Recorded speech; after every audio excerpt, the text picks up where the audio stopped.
உனக்கு வார்த்தை இல்லை எனக்கு நான் தான் மயங்குறேன் காலமுள்ள வரைக்கும் காலடியில் கிடக்க நான் தான் விரும்புறேன்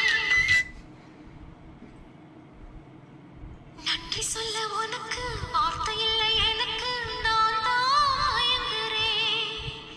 காலமுள்ள வரைக்கும் காலடியில் கிடக்க நான் தான் விரும்புறேன் என்ன உயிர் எடுக்கிற ஃபோன் பண்ணி என்ன விஷயம் சொல்லு. சரி ஓகே வை